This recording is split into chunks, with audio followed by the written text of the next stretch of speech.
Dr. Babasaheb Ambedkar Open University.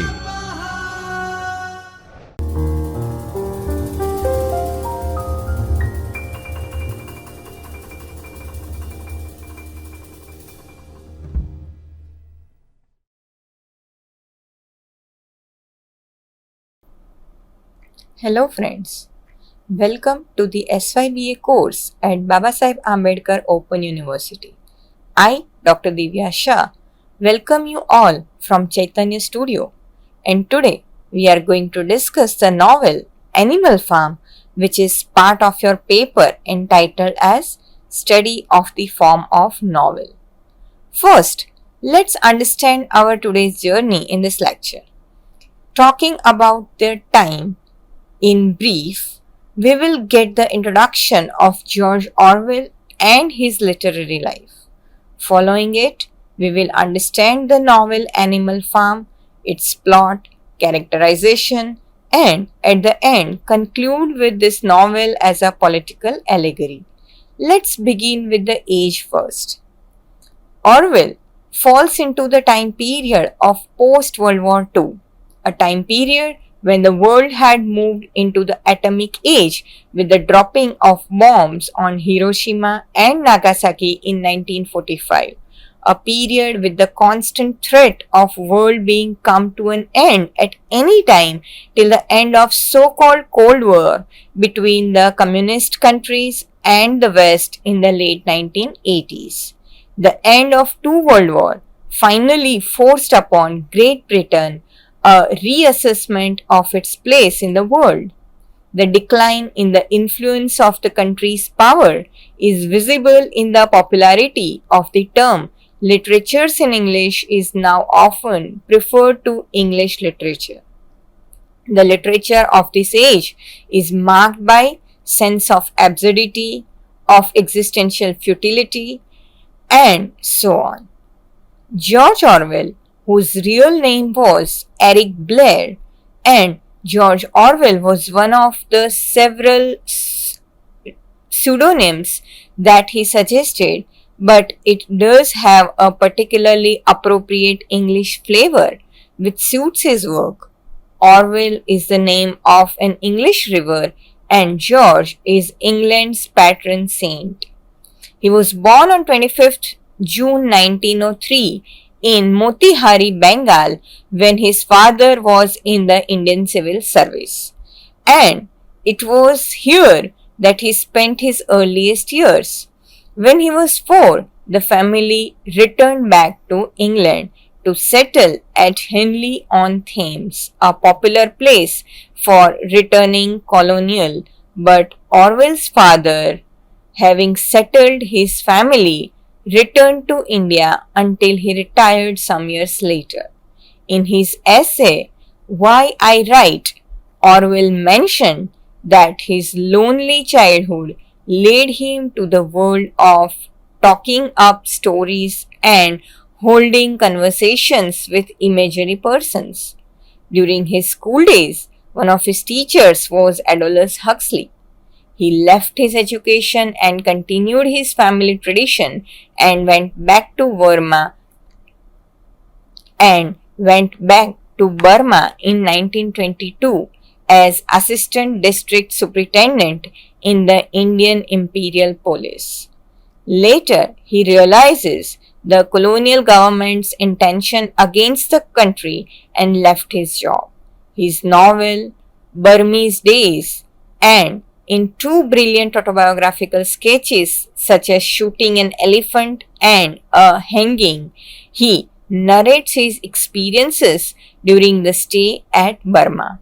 He was known as an English novelist, essayist, and critic. Some of his novels are A Clergyman's Daughter.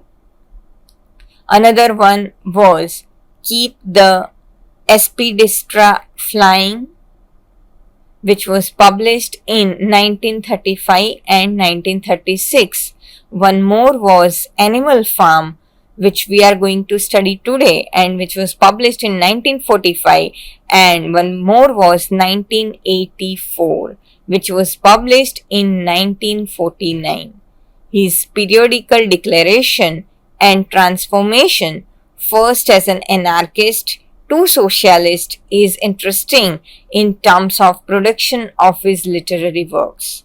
During the World War II, he was associated with BBC India and left it in 1943 and became literary editor of the journal called Tribune, a left-wing socialist paper.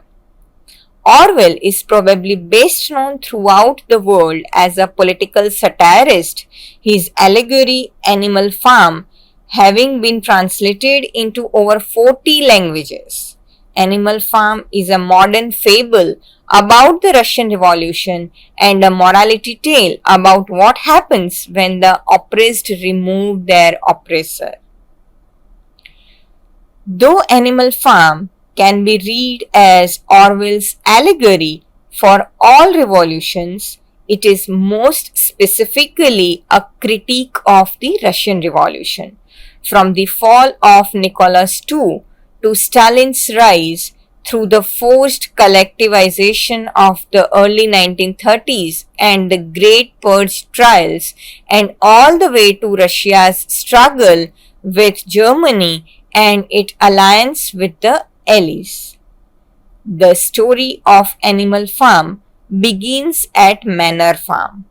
After the proprietor, Mr. Jones, has locked up, the animals gather in the big barn to hear the dreams of old Major, a prize middle white boar and respected elder. He sits on the raised platform as the animal file in among them, the two carts, horses Boxer and Clover, Muriel the white goat, Molly the white mare, and Benjamin the old donkey. When all have settled down to listen, Mr. Major reveals that he is close to dying and then shares his life philosophy. And I put it into the quote, "Let us face it," he says. Our lives are miserable, laborious, and short. Man, old Major insists, is the enemy of all animal. To remove man from their predicament would result in the eradication of overwork. What then must we do? He asks the crowd and then doesn't wait for their answer. Why work night and day, body and soul, for the overthrow of the human race? That is my message to you, comrades. Rebellion. He offers some maxims to keep in mind during the revolution, such as whatever goes upon two legs is an enemy. Whatever goes upon four legs or has wings is a friend. 3 nights after his cheering speech, old Major dies. During the next 3 months, the work of organizing falls upon the other pigs, since they are generally considered to be the most intelligent of the animals. Snowball, Napoleon, and Squealer work with old Major's rhetoric until they have developed a complete thought system, animalism. They begin holding secret late night meetings at which they convince the more ignorant animals that the struggle is necessary. Many animals are initially skeptical about how they will benefit from the revolution and they raise basic concerns. Mr. Jones feeds us. If he were gone, we should starve to death.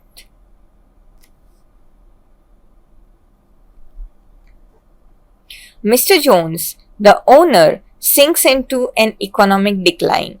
He loses money in a lawsuit and spends entire days drinking. His fields lie fallow, the animal neglected and hungry. On Midsummer's Eve, Mr. Jones travels to Wellington and drinks so much that he does not return until the next morning. When he arrives, he quickly falls asleep on the couch, forgetting once more to feed the animal.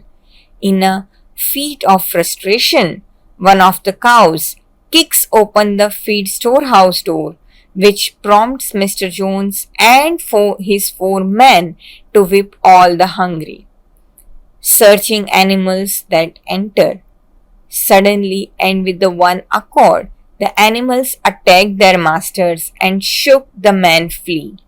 Upon realizing what has happened, Mrs. Jones flew things into the carpet bag and escapes as well. When the animals finally realizes their success, they search the farm grounds for any trace of human being, remove and discard all artifacts of their imprisonment, the bits, nose rings, chains, and knives, and take a double portion of food. During a meeting, the pigs reveal that they have been teaching themselves to read. Snowball changes the front sign from Manor Farm to Animal Farm. And when they return to the barn, they explain that animalism can be summarized in 7 commandments, including whatever goes upon 2 legs is an enemy, and no animal shall sleep in a bed. Since the cows haven't been milked in 24 hours, their udders are about to burst. The pigs teach themselves how to milk the cows with their daughters. And when the other animals express interest in sharing the milk, the pigs advise them to focus on the harvest.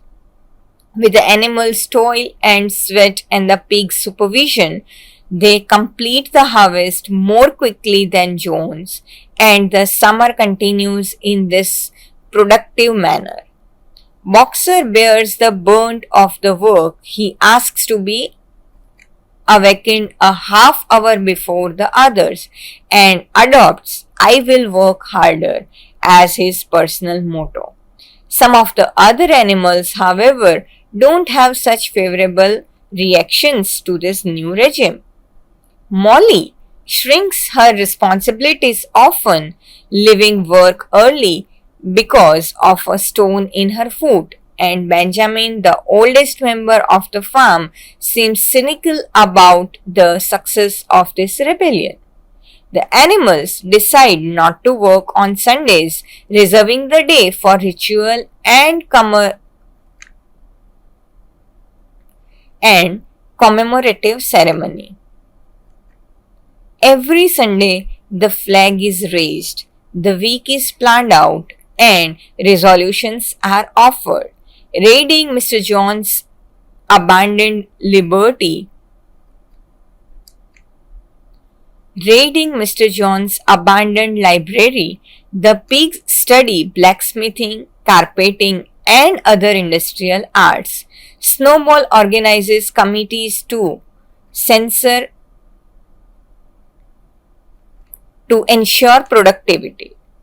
Reading and writing classes help most of the more ignorant animals, though some of them are unable to learn even the 7 commandments. Snowball insists that all 7 can be summed up as 4 legs good, 2 legs bad, and when the birds complain, he rationalizes that wings should be regarded as legs for their propulsion function. In the meantime, Napoleon, who claims educating the young as a priority, takes a new litter of puppies and trains them. The supply of extra milk from the cows and the early windfall of apples are set aside for the pigs, and though some of the animals protest, thinking that this surplus ought to be shared equally, Squealer rationalizes that the pigs are brain workers, needed the extra fortification in order to keep Mr. Jones from returning. Milk and apple according to them, are more needed for the well being of a pig. It is for your sake that we drink the milk and eat those apples, pigs used to say. Later that fall, Jones and his men returned to Animal Farm and attempts to retake it. Thanks to the tactics of Snowball, the animals defeat Jones in what thereafter becomes known as the Battle of the Cowshed. Snowball begins drawing plans for a windmill which will provide electricity and thereby gives the animals more leisure time.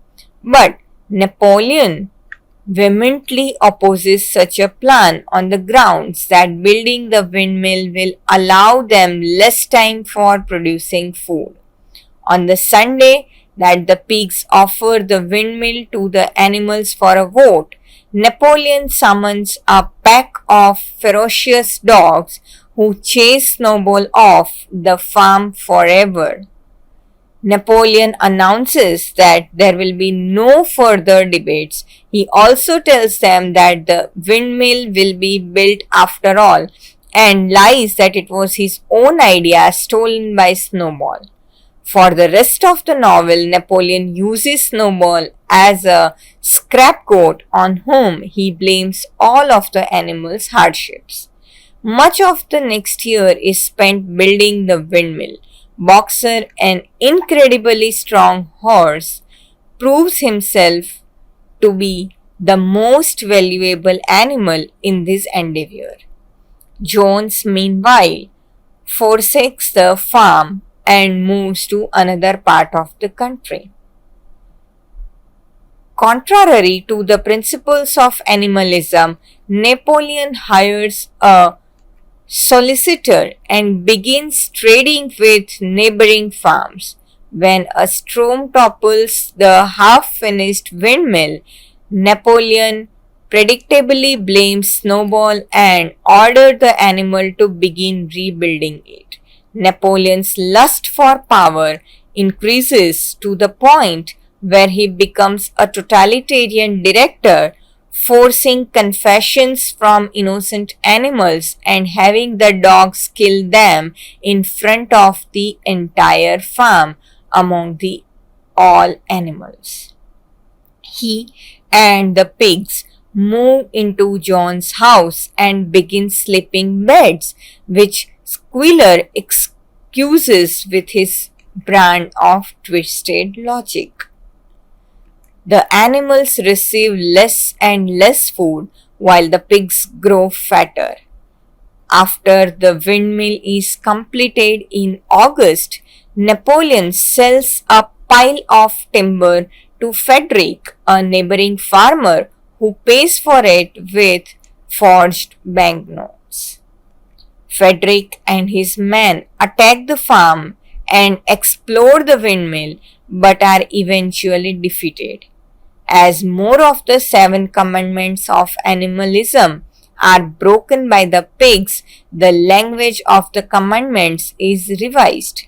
For example, after the pigs become drunk one night, the commandments "no animal shall drink alcohol" is changed to "no animal shall drink alcohol to excess."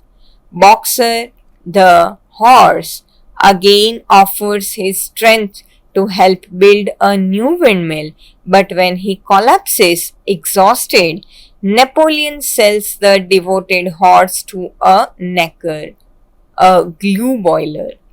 Squealer tells the innocent animals that Boxer was actually taken to a veterinarian